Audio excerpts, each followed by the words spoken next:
Israel fa de beidong hoi moi thalera an bang laya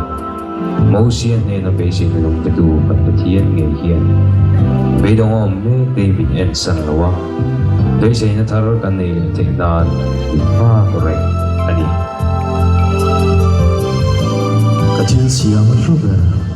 kathin lunga limna minti chau thin tu in si solna kara khrechiam berchia nang ma mai chon ding zo lo min ma mo ti ka she ikong en tu le tui hal cha tui nung mai tu choi ngai lo chukani